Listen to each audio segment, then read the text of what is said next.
नमस्कार दोस्तों। आज की वीडियो में हम जानेंगे भारत के एक राज्य आंध्र प्रदेश का तिरुपति बालाजी मंदिर। यह मंदिर देश के सबसे अमीर मंदिरों में से एक माना जाता है। इस मंदिर में हर महीने 300 से 400 करोड़ रुपए का दान आता है और इसकी कुल संपत्ति 2.5 लाख करोड़ रुपए है, जो कि दुनिया के कई देशों के बजट से भी ज़्यादा है। मंदिर के पास 11 टन से भी अधिक का सोना है, जिसमें 1000 किलो का मुकुट, 2.5 टन का कवच और हजारों स्वर्ण मुद्राएं हैं। ये मंदिर भारत का एक ऐसा मंदिर है जो अपने अनसुलझे और चौंका देने वाले रहस्यों के लिए प्रसिद्ध है। यहाँ पर ऐसे ऐसे चमत्कार होते हैं जो वैज्ञानिकों और मानवों की सोच से परे है। ये मंदिर भगवान विष्णु के अवतार वेंकटेश्वर को समर्पित है और कहा जाता है कि यहाँ पर जो मूर्ति है वो खुद से प्रकट हुई है। इस मूर्ति के रहस्य भी चौंका देने वाले हैं। मंदिर के गर्भगृह में पंखे चलते रहते हैं, जिससे यहाँ का तापमान 20 डिग्री सेल्सियस रहता है। इसके बावजूद भी भगवान वेंकटेश्वर की मूर्ति से पसीना बहता रहता है। मंदिर के पुजारी इस पसीने को थोड़ी थोड़ी देर में साफ करते रहते हैं। इसके साथ ही जब इस मूर्ति को चंदन से नहलाया जाता है तो इनकी छाती पर लक्ष्मी जी की प्रतिमा दिखती है। तो क्या है इसकी सच्चाई? क्यों ये मूर्ति इतनी चमत्कारी है? इसी के साथ एक और चौंका देने वाली बात तो यह है कि इस मूर्ति के पिछले हिस्से को देखने की सख्त मनाही है। माना जाता है कि इसके पीछे गुप्त सुरंगें हैं। माना जाता है कि 1937 में एक युवा पुजारी रामानुजाचार्य ने इसके पीछे जाने की कोशिश की थी और उसने जो देखा वो बहुत ही रहस्यमयी था। आखिर उन्होंने ऐसा क्या देखा? यहाँ पर मिलने वाले लड्डू के पीछे भी एक बहुत ही बड़ी और रहस्यमयी कहानी है।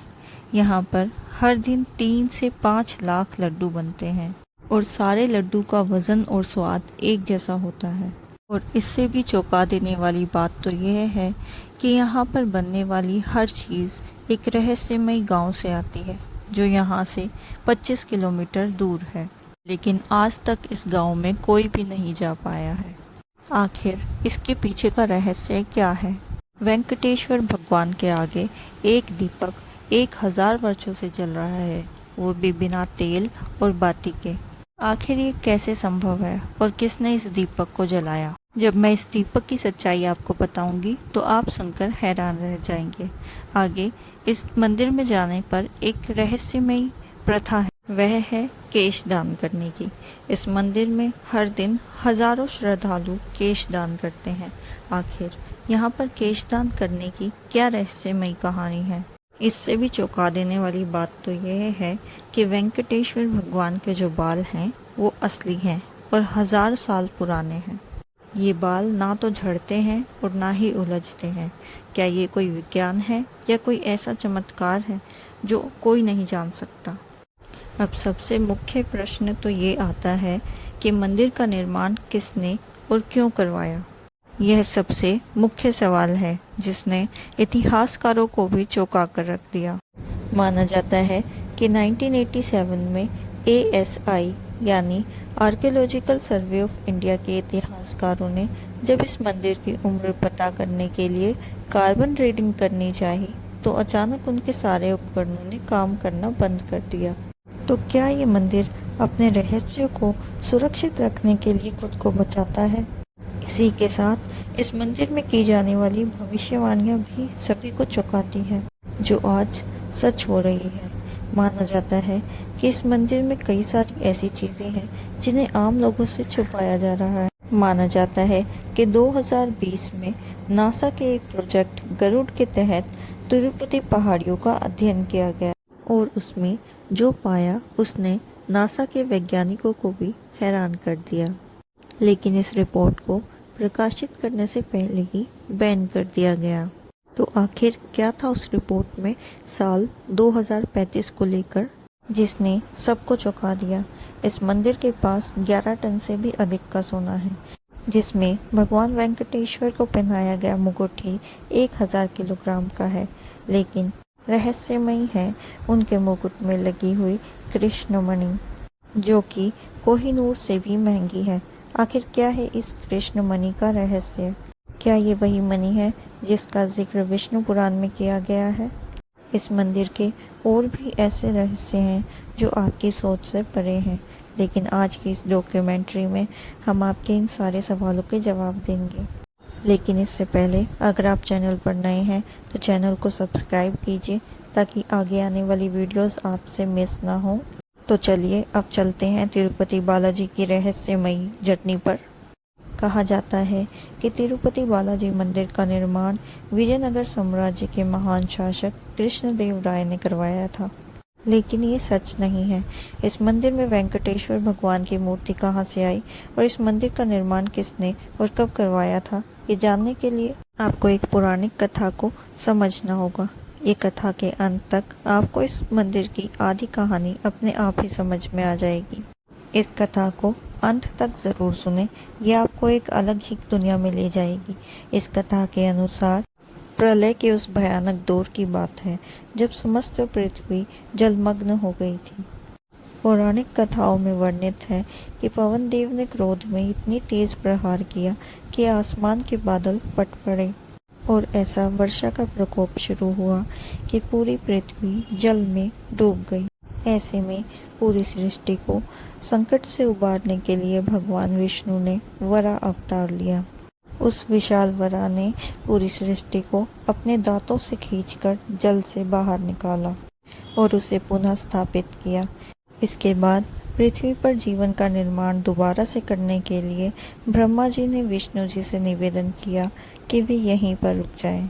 इसके बाद विष्णु जी ने अपने वराह रूप को परिवर्तित करके एक नया स्वरूप धारण किया, 4 भुजाओं वाला एक तेजस्वी स्वरूप जो भगवान विष्णु का ही एक रूप था। इस स्वरूप में वो भूदेवी के साथ तिरुमला की पहाड़ियों में ही रहने लगे। यहाँ पर उन्होंने मानव जाति को ध्यान योग और कर्म योग के बारे में बताना शुरू किया। समय बीतता गया और कलयुग का आगमन हो गया। तब विष्णु जी अपना ये स्वरूप छोड़ वैकुंठ धाम वापस लौट गए। ये सब देखकर ब्रह्मा जी चिंतित हो उठे और उन्होंने नारद जी से प्रार्थना की कि वो विष्णु जी को मनाकर दोबारा से पृथ्वी पर लेकर आएं। इसके बाद नारद जी गंगा किनारे पहुँचे। वहाँ उन्होंने देखा कि कुछ संतगण गंभीर चर्चा कर रहे हैं। वे ये नहीं समझ पा रहे हैं कि अपने यज्ञों का फल वो किस देवता। वह सबसे पहले ब्रह्मा जी के पास गए, लेकिन ब्रह्मा जी पृथ्वी के निर्माण कार्य में व्यस्त थे। यह देखकर महर्षि भृगु क्रोधित हो गए और वहां से चले गए। इसके बाद महर्षि शिव जी के पास गए। शिव जी ने जैसे ही देखा कि महर्षि भृगु आ रहे हैं, उन्होंने प्रसन्न होकर उनका स्वागत किया, लेकिन महर्षि जी ने उनके आलिंगन को अस्वीकार किया और कहा कि हे महादेव, आपने हमेशा ही धर्म और वेदों की मर्यादा का उल्लंघन किया है। आप दुष्ट राक्षसों और असुरों को ऐसे ऐसे वरदान देते हैं जिससे पृथ्वी को बड़ी बड़ी मुसीबतों का सामना करना पड़ता है। इसीलिए मैं आपका आलिंगन स्वीकार नहीं कर सकता। यह सुनकर शिव जी क्रोधित हो उठे, लेकिन माता पार्वती जी ने उन्हें शांत कराया। अंत में महर्षि जी वैकुंठ पहुँचे, जहाँ पर विष्णु जी शयन कर रहे थे और माता लक्ष्मी उनके चरण दबा रही थी। महर्षि जी ने क्रोध में विष्णु जी की छाती पर प्रहार किया, लेकिन विष्णु जी ने बड़े ही शांत भाव से महर्षि जी के चरण दबाए और पूछा कि कहीं आपके कोमल चरणों को मेरे कठोर हृदय से चोट तो नहीं लग गई। भगवान विष्णु की अत्यंत विनम्रता और सहनशीलता को देखकर महर्षि भृगु अत्यंत प्रसन्न हुए और उन्होंने घोषणा की कि अब से सभी यज्ञों का फल केवल भगवान विष्णु को मिलेगा। इसके बाद विष्णु जी ने तो महर्षि भृगु को क्षमा कर दिया, लेकिन माता लक्ष्मी जी विष्णु जी के अपमान को सहन न कर सकी और क्रोधित हो उठी और उन्होंने विष्णु जी को महर्षि भृगु को श्राप देने को कहा। परंतु विष्णु जी धैर्य और क्षमा के सागर थे, इसलिए उन्होंने ऐसा नहीं किया। इसके परिणाम स्वरूप लक्ष्मी माता ने वैकुंठ का त्याग कर दिया और धरती पर तपस्या करने के लिए आ गई। वह कोल्हापुर नामक स्थान पर तपस्या करने लगी। इस बात से विष्णु जी अत्यंत दुखी हो गए। उन्हें वैकुंठ में सूनापन महसूस होने लगा। इसके पश्चात उन्होंने भी वैकुंठ का त्याग किया और धरती पर माता लक्ष्मी को ढूंढने निकल पड़े। वे घने जंगलों में भटकते, नदियों के तट पर बैठकर रोते और पहाड़ों से पुकारते, परंतु लक्ष्मी माता का कहीं भी पता नहीं चला। थक हार कर वह वेंकटेश्वर पहाड़ियों पर एक वृक्ष के नीचे स्थित चींटी के बांबे पर आश्रय लेते हैं और विश्राम करते हैं। विष्णु जी का यह दुख शिव जी और ब्रह्मा जी से देखा नहीं गया और उन्होंने उनकी सहायता करने का निर्णय लिया। इसके बाद उन्होंने गाय और बछड़े का रूप धारण किया और माता लक्ष्मी के पास गए। माता लक्ष्मी ने उन गायों को उस समय के शासक चोल राजा के पास छोड़ दिया। राजा ने उन्हें अपनी पशुशाला में छुड़वा दिया और उसकी जिम्मेदारी एक चरवाहे को सौंप दी। कुछ दिनों दूध देने के बाद अचानक वह गाय दूध देना बंद कर देती है। इसके बाद एक रहस्यमय घटना घटने लग जाती। गाय रोज कुछ समय के लिए गायब हो जाती और वापसी के वक्त उसका थन खाली मिलता। एक दिन चरवाहे ने गाय का पीछा किया तो देखा कि गाय तिरुमला की पहाड़ियों पर उस वृक्ष के नीचे स्थित चींटी के बांबे पर अपना दूध खाली कर रही है। चरवाहे ने देखा कि उस चींटी के बांबू के अंदर साक्षात विष्णु भगवान विराजमान है और दूध पी रहे हैं। क्रोध में आकर उस चरवाहे ने गाय की ओर कुल्हाड़ी फेंकी। तभी एक चमत्कार हुआ। विष्णु जी तुरंत प्रकट हुए और उस गाय को बचाने के प्रयास में कुल्हाड़ी उनके सर पे जा लगी। तब भगवान विष्णु ने क्रोध में आकर उस चरवाहे को वहीं पर मृत्यु दंड दिया। जब राजा को ये बात पता चली तो वह तुरंत वहां पर पहुंचे और विष्णु भगवान ने राजा को कहा, सेवक के पाप में उसके स्वामी की भी बराबरी की हिस्सेदारी होती है। इसीलिए मैं तुम्हें श्राप देता हूँ कि तुम अपना बचा हुआ जीवन एक राक्षस की भांति व्यतीत करोगे। इस श्राप को सुनकर राजा अत्यंत भयभीत हो गए और उन्होंने विष्णु जी से प्रार्थना की। तब विष्णु जी का क्रोध शांत हो गया और उन्होंने राजा को वरदान देते हुए कहा कि हे राजा, तुम्हारा अगला जन्म आकाश राजा के रूप में होगा। तुम्हारी एक पुत्री होगी जिसका नाम पद्मावती होगा और उसका विवाह मेरे स्वरूप वेंकटेश्वर से होगा। इसके बाद राजा चोल का जन्म राजा आकाश के रूप में हुआ और उनके घर पद्मावती नाम की एक सुंदर कन्या का जन्म हुआ। ठीक उसी समय वेंकटेश्वर भगवान ने बकुला नामक साध्वी के घर पे जन्म लिया। उनका जन्म श्रीनिवास नाम से हुआ, जो कि गरीब घर से आते थे। अब धीरे धीरे दोनों की उम्र बढ़ने लगी और दोनों शादी लायक हो गए। एक दिन पद्मावती अपनी कुछ सखियों के साथ वन में टहल रही थी। तभी एक गुस्से से तिलमिलाया हाथी आया और सब पर आक्रमण करने लगा। वे काफी डर गई, लेकिन तभी वहां पर श्रीनिवास आए और उन्होंने उनकी रक्षा की, जिससे रानी पद्मावती काफी प्रभावित हुई और दोनों ने एक ही नजर में एक दूसरे को पसंद कर लिया। ये बात जब रानी पद्मावती ने अपने पिता आकाश को बताई तो उन्होंने साफ इनकार कर दिया, क्योंकि श्रीनिवास काफी निर्धन परिवार से था। लेकिन रात में राजा आकाश के सपने में भगवान विष्णु आए और उन्होंने उन्हें याद दिलाया कि उन्हें वरदान दिया है। फिर राजा आकाश उन दोनों के रिश्ते के लिए मान गए, लेकिन विवाह के वक्त एक शर्त रखी गई। उन्होंने कहा कि वर पक्ष को वधु पक्ष को कुछ धन राशि देनी होगी, लेकिन श्रीनिवास काफी निर्धन परिवार से थे, जिस कारण उन्होंने धन के राजा कुबेर से कुछ धन उधार लिया और उन्होंने कुबेर से यह वादा किया कि वह उन्हें यह धन कलयुग के अंत तक लौटा देंगे। इसी कारण आज भी भगवान वेंकटेश्वर को कर्ज में डूबा हुआ माना जाता है।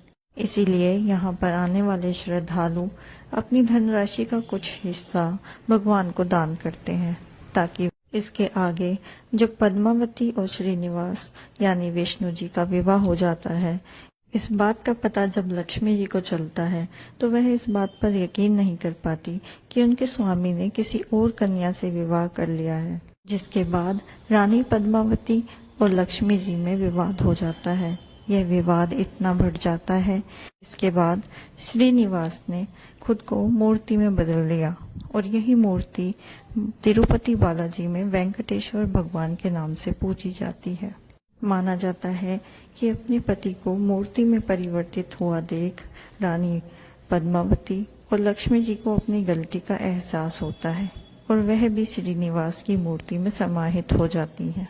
इसीलिए आज भी जब भगवान की मूर्ति को नहलाया जाता है तो उनके सीने में रानी पद्मावती और लक्ष्मी जी की प्रतिमा दिखती है और स्नान कराने के बाद भगवान के निचले हिस्से पर धोती पहनाई जाती है और ऊपर के हिस्से को साड़ी से सजाया जाता है। यह भगवान विष्णु और माता लक्ष्मी के जीवित चमत्कारों का प्रमाण है। लेकिन मित्रों, क्या आपको पता है कि इस मंदिर का निर्माण किसने और कब करवाया? यह बात हमेशा एक चर्चा का विषय बनी रही है। 2018 में IIT मद्रास में एक शोध किया गया जिसमें यह पाया गया कि मंदिर की दीवारों में इस्तेमाल होने वाले पत्थर के बीच का फासला हमेशा 0.2 इंच रहा है। एक ऐसी परिशुद्धता जो आधुनिक लेजर ट्रीटमेंट के बिना असंभव मानी जाती है, लेकिन आज से हजारों सालों पहले इसे संभव किया गया। आखिर इस मंदिर का इतना भव्य निर्माण किसने करवाया? तो चलिए जानते हैं इसके पीछे का सच। लेकिन इससे पहले अगर आपने वीडियो यहाँ तक देख ही ली है तो चैनल को सब्सक्राइब कीजिए और वीडियो को लाइक करना ना भूलें। तो दोस्तों, आपने यह तो जान लिया कि ये मूर्ति यहाँ पर कैसे आई। अब हम जानते हैं इस मंदिर के निर्माण का रहस्य। तिरुपति के भव्य मंदिर का निर्माण का इतिहास कई शताब्दियों के निर्माण की कहानी कहता है। 9वीं शताब्दी से प्राप्त शिलालेखों के अनुसार इस मंदिर का प्रारंभिक स्वरूप पल्लव राजवंश ने 825 ईस्वी में करवाया था। हालांकि वर्तमान में भवन बनवाने का श्रेय मुख्य रूप से विजयनगर साम्राज्य को जाता है। इस मंदिर का इतिहास 9वीं शताब्दी में पल्लव राजवंश से शुरू होता है, जिन्होंने काले ग्रेनाइट पत्थरों से मंदिर का गर्भगृह बनवाया। इसके बाद चोल राजवंश ने 11वीं शताब्दी में इसका विस्तार किया और 12 गांव मंदिर को दान किए। मंदिर को वास्तविक भव्यता मिली विजयनगर साम्राज्य के शासनकाल में। सम्राट कृष्णदेव राय ने 1229 से 1509 में स्वर्ण गोपुरम का विस्तार कराया और 30 गांव मंदिर को दान किए। इसके बाद मराठा शासक रघुनाथ राव पेशवा ने 1709 में चांदी का विशाल सिंहासन मंदिर को दान किया। ब्रिटिश काल में मंदिर का संचालन महंतों के पास रहा। 1933 में स्थापित TTD आज 300 से अधिक मंदिरों का संचालन करता है। मंदिर परिसर में 1200 से अधिक शिलालेख और ASI द्वारा खोजी गई 10वीं शताब्दी की गुप्त सुरंगें इसके ऐतिहासिक महत्व को दर्शाती है। वर्तमान में यह मंदिर विश्व के सबसे धनी मंदिरों में से एक है। इस मंदिर में प्रतिवर्ष लाखों श्रद्धालु दर्शन के लिए आते हैं। यह बात इस बात को दर्शाती है कि यह मंदिर किसी एक मनुष्य, एक राजा या भगवान ने नहीं बनवाया है, बल्कि इस मंदिर का निर्माण कई सालों में अनगिनत राजाओं द्वारा करवाया गया है और इसमें कई रहस्य छुपे हैं, जिसमें गुप्त सुरंगों का राज सबसे महत्वपूर्ण है।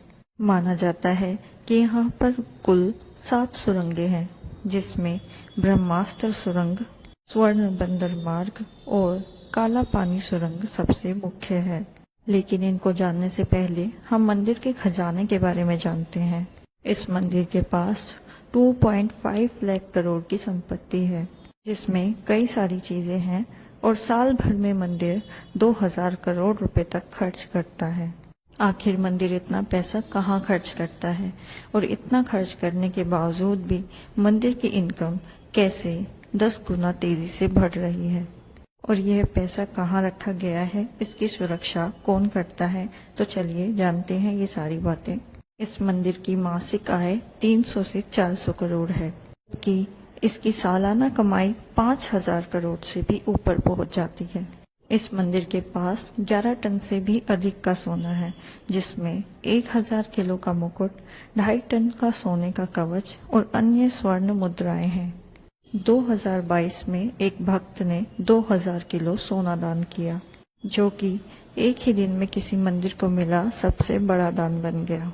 इस मंदिर में रखे सोने की जिम्मेदारी और मैनेजमेंट टीटीडी यानी तिरुमला तिरुपति देवस्थानम के पास है। और इस मंदिर के पास सोना ही नहीं बल्कि 43,000 एकड़ जमीन है, शेयर मार्केट में 10,000 करोड़ रुपए का निवेश और दुनिया भर में 12 बैंक अकाउंट है। इन सारी चीजों को संभालने के लिए टीटीडी ने एक भूमिगत वॉल्ट बनाया है, जिसकी सुरक्षा भारतीय रिजर्व बैंक जितनी सख्त है। क्या आप जानते हैं कि इस वॉल्ट को खोलने के लिए 3 अलग अलग लोगों के उंगलियों के निशान चाहिए? सबसे मुख्य बात है कि ये पैसा कहाँ जाता है। दरअसल मंदिर हर महीने 2000 करोड़ रुपए से अधिक सामाजिक कल्याण में खर्च करता है, जिसमें शामिल है अन्नदान। ये इस मंदिर का सबसे बड़ा प्रोजेक्ट है। हर दिन 3 से 4 लाख भक्तों को मुफ्त में भोजन दिया जाता है। बाकी मंदिर 20 से ज्यादा मेडिकल कॉलेज और हॉस्पिटल भी चलाता है, जहाँ पर मुफ्त में इलाज किया जाता है। ये मंदिर 300 से 400 स्कूल और कॉलेजेस चलाता है, जहाँ पर मुफ्त में शिक्षा प्रदान की जाती है। ऐसे और भी कल्याणकारी कार्य मंदिर करता है। अब सवाल यह है कि इतना खर्च करने के बावजूद भी ये मंदिर दिनों दिन इतना अमीर कैसे होता जा रहा है। इसका रहस्य ये है कि मंदिर केवल पैसा खर्च ही नहीं करता बल्कि निवेश भी करता है। 12,000 करोड़ से भी ज्यादा मंदिर ने फिक्स डिपॉजिट करा रखी है, जहां से सालाना मंदिर को 800 करोड़ का मुनाफा होता है। और साथ ही 10,000 करोड़ से ज्यादा मंदिर ने शेयर मार्केट में रिलायंस, टाटा और एसबीआई पर लगाए हैं, जहां से उन्हें काफी फायदा होता है। ऐसी और भी जगहों पर मंदिर ने निवेश कर रखे हैं, जहां से उन्हें काफी प्रॉफिट होता है। और इसी के साथ श्रद्धालु भी हर महीने काफी पैसा दान कर देते हैं। यहाँ पर श्रद्धालु केवल पैसा ही दान नहीं करते बल्कि केश दान भी करते हैं, जो कि एक विचित्र लेकिन रहस्यमयी प्रथा है।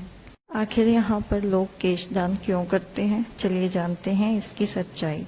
पौराणिक कथा के अनुसार जब उस चरवाहे ने विष्णु जी के सर पर कुल्हाड़ी से वार किया तो उनके सर पर गहरी चोट आई और बाल भी कट गए। और जब गंधर्व राजकुमारी नीला देवी ने यह देखा तो उन्होंने अपने केश काटकर भगवान विष्णु के सर पे लगा दिए। बाल एक स्त्री की बाहरी सुंदरता का एक महत्वपूर्ण हिस्सा होता है, लेकिन नीला देवी ने बिना कुछ सोचे समझे अपने बाल विष्णु जी को दान दे दिए। यह देखकर विष्णु जी अत्यंत प्रभावित हुए और उन्होंने यह वरदान दिया, जो भी तिरुपति में आकर अपने केश दान करेगा उसकी सारी मनोकामनाएं पूरी होगी। इसी कारण आज भी लोग बड़ी संख्या में यहाँ पर आते हैं और अपने केश दान करते हैं। माना जाता है कि भगवान वेंकटेश्वर के जो बाल है वो नीला देवी के ही हैं और 1000 साल पुराने हैं। ये बाल ना तो झड़ते हैं और ना ही उलझते हैं। जब भक्त यहाँ पर केश दान करते हैं तो यहाँ के कर्मचारी उन बालों को इकट्ठा कर लेते हैं, फिर उन्हें धोकर और साफ कर हेयर विक्स और हेयर एक्सटेंशंस बनाए जाते हैं, जिससे मंदिर को फायदा होता है। इन बालों को विदेशों में बेचकर मंदिर हर महीने का 20 लाख रुपए कमाता है, क्योंकि माना जाता है कि विदेशों में भारतीय बालों की बहुत ज्यादा डिमांड है। अब हम जानने वाले हैं एक ऐसा रहस्य जो मनुष्य और विज्ञान की सोच से परे है, मूर्ति के पीछे का रहस्य। आखिर क्या है इस मूर्ति के पीछे और क्या है गुप्त सुरंगों का राज, आइए जानते हैं। लेकिन इससे पहले कमेंट में बालाजी महाराज की जय जरूर लिखें। 1937 की वो रात जब एक युवा पुजारी रामानुजाचार्य ने इसके पीछे जाने की कोशिश की तो अगले दिन उसकी आंखें चली गई और उसकी जुबान लकवाग्रस्त हो गई। आज भी यह घटना मंदिर के इतिहास में श्राप के रूप में लिखी हुई है। क्या यह कोई अलौकिक घटना थी? इसे लेकर वाल्मीकि रामायण में एक चौंका देने वाला तथ्य शामिल है। जिसके अनुसार मूर्ति का पिछला हिस्सा ब्रह्मांडीय ऊर्जा का केंद्र है। इसे वैकुंठ का द्वार कहा गया है, जहाँ से आध्यात्मिक और भौतिक दुनिया मिलती है। मंदिर के पुजारी श्रीनिवासाचार्य ने 2018 में एक इंटरव्यू में कहा कि रात के समय जब मैं गर्भगृह में अकेला होता हूँ तो मुझे मूर्ति के पीछे से किसी के सांस लेने की आवाजें आती हैं, जैसे कोई जीवित हो। इसी के साथ 2005 में एक पुजारी ने दावा किया कि उसने मूर्ति के पीछे एक नीली रोशनी देखी। इसके बाद 2011 में इंफ्रारेड कैमरास लगाने की कोशिश की गई, लेकिन वो अचानक फेल हो गया। इसके बाद 2019 में IIT मद्रास के वैज्ञानिकों ने एक चौंका देने वाला खुलासा किया, जिसके अनुसार मूर्ति का पिछला हिस्सा रेडियो एक्टिव गुण दिखाता है, जिसके हिसाब से जब मूर्ति पर लाइट पड़ती है तो उससे अजीब तरंगे गूंजती है। लेकिन ये सिर्फ एक थ्योरी है, इसे आज तक कोई नहीं समझ पाया है। लेकिन धर्म ग्रंथों के अनुसार यहाँ पर दूसरे लोक में जाने के लिए कई गुप्त सुरंगें हैं। इसके बाद 2022 में रात को 2 बजे ASI की टीम ने जब इस मंदिर के गुप्त सुरंगों का दरवाज़ा खोला, वह बहुत ही चौंका देने वाला था। जैसे ही उन्होंने सुरंग के अंदर पहला कदम रखा, सभी की टॉर्चेस बंद हो गई और उनके रेडियो से किसी की सिसकी की आवाज़ आई। अगले ही पल टीम लीडर डॉक्टर रवि ने खुदाई रोकने का आदेश दे दिया। क्या उन्होंने वहाँ कोई अलौकिक चीज देखी थी या कोई ऐसा रहस्य जिसे दबाना जरूरी था? धर्मशास्त्रों के अनुसार यहाँ पर 7 सुरंगें हैं, लेकिन इसमें से 3 महत्वपूर्ण हैं, जिसमें से पहली है ब्रह्मास्त्र सुरंग। माना जाता है कि इस सुरंग के अंत में एक ऐसा शस्त्र है जिसे इस्तेमाल करने वाला सबसे शक्तिशाली बन जाएगा। 1993 में ब्रिटिश के वैज्ञानिकों ने इसे खोजने की कोशिश भी की थी, जिसके दौरान 5 इंजीनियर रहस्यमयी तरीके से गायब हो गए, जिसके बाद इन्होंने यह खोज रोक दी। दूसरी सुरंग है स्वर्ण बंदर मार्ग। माना जाता है कि विजयनगर साम्राज्य के राजा कृष्णदेवराय ने यहाँ पर 500 टन सोना छुपाया था, और जब 2018 में GPRS सर्वे किया गया तो यहाँ पर बहुत ही अद्भुत और अलौकिक चीजें मिली। तीसरी सुरंग है काला पानी सुरंग। माना जाता है कि यहाँ पर अज्ञात काले पानी जैसा तरल पदार्थ है। 2001 में इसका सैंपल लिया गया, लेकिन माना जाता है जब लैब टेक्नीशियन ने इसकी जांच करनी चाहिए तो उसके आंखों की रोशनी चली गई। आखिर ऐसा कैसे हो गया? तिरुपति बालाजी की रहस्यमयी कहानियां यहाँ पर समाप्त नहीं होती। असली चौंका देने वाला रहस्य तो तिरुपति बालाजी की मूर्ति से निरंतर बहने वाला पसीना है। मंदिर परिसर में दिन रात पंखे चलते रहते हैं, क्योंकि बालाजी की मूर्ति से पसीना बहता रहता है। पुजारी कुछ कुछ देर में पसीने को पोंछते रहते हैं, लेकिन थोड़ी ही देर में पसीना फिर से बहने लगता है। इसके अलावा मूर्ति से समुद्रों की लहरों जैसी आवाजें गूंजती रहती है, जिसे भक्त मूर्ति के जीवित होने का प्रमाण मानते हैं। स्थानीय मान्यताओं के अनुसार बालाजी के चरणों से वैकुंठ की पवित्र नदी विरजा बहती है। मंदिर परिसर में स्थित भावी कुआं भी इसी नदी से जुड़ा हुआ माना जाता है।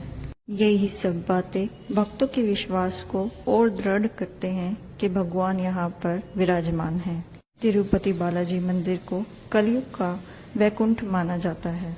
एक चौंका देने वाला रहस्य तो यह भी है कि बालाजी की मूर्ति के आगे एक दीपक 1000 वर्षों से जल रहा है, और वो भी बिना तेल और बाती के। और क्या है उस गांव का रहस्य जहां से तिरुपति बालाजी में बनने वाले प्रसाद और सभी सामानों की सामग्री आती है? लेकिन आज तक उस गांव में कोई नहीं जा पाया है। लेकिन ऐसा क्यों? तो चलिए जानते हैं इस रहस्य को, जिसने वैज्ञानिकों की भी नींद उड़ा दी है। आज से 1000 साल पहले जब राजा कृष्णदेवराय ने इस दीपक को पहली बार जलाया था, तब से लेकर अब तक यह एक बार भी नहीं बुझा।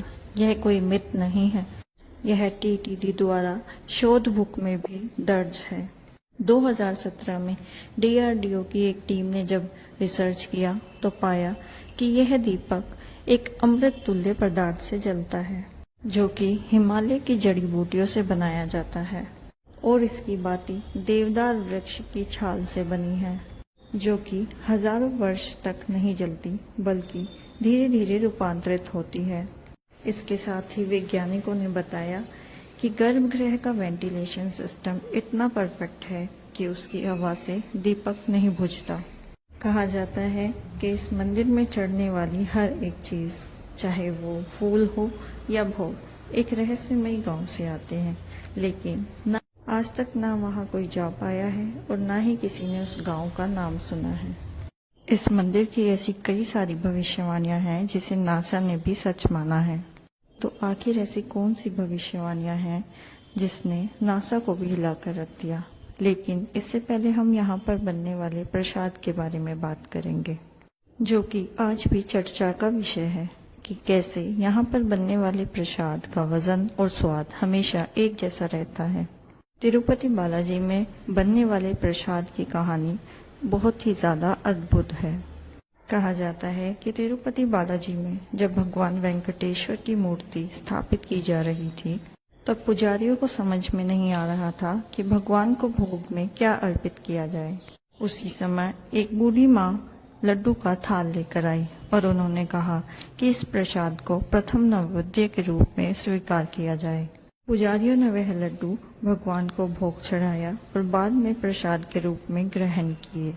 लड्डू का स्वाद इतना अद्भुत था कि पुजारी भी हैरान रह गए। उन्होंने उस बूढ़ी माँ से उसे बनाने का तरीका पूछा। तब उस बूढ़ी औरत ने लड्डू बनाने का तरीका बताया और वहाँ से अंतर्ध्यान हो गई। उसके बाद यह माना गया कि देवी लक्ष्मी ने खुद प्रसाद का संकेत दिया था। तब से यह लड्डू प्रसाद के रूप में तिरुपति बालाजी मंदिर में चढ़ने लगे। अब हम बात करेंगे उस भविष्यवाणी की जिसने नासा को भी चौंका कर रख दिया। भविष्य पुराण के अनुसार जब कलयुग अपने चरम सीमा पर होगा, तब तिरुपति की पहाड़ियों से एक विचित्र प्रकाश निकलेगा और भगवान वेंकटेश्वर की मूर्ति अपना रूप बदल लेगी। 2018 की नासा की गोपनीय रिपोर्ट में पाया गया कि तिरुपति बालाजी पर्वत के नीचे एक अज्ञात स्रोत सक्रिय हो रहा है, जो कि हर साल 0.3% से बढ़ रहा है।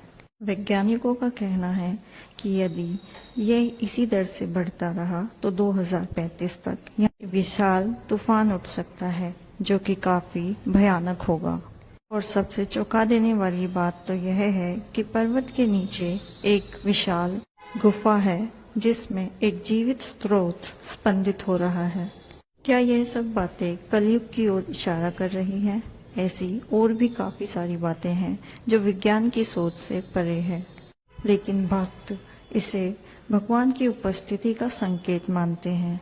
तो दोस्तों, ये थी तिरुपति बालाजी से जुड़ी रहस्यमयी कहानियाँ और उनके पीछे छुपे हुए सच। अगर आपको यह वीडियो पसंद आई हो तो वीडियो को लाइक करें, शेयर करें और सब्सक्राइब करना ना भूलें, ताकि आगे आने वाली वीडियोस आपसे मिस ना हो।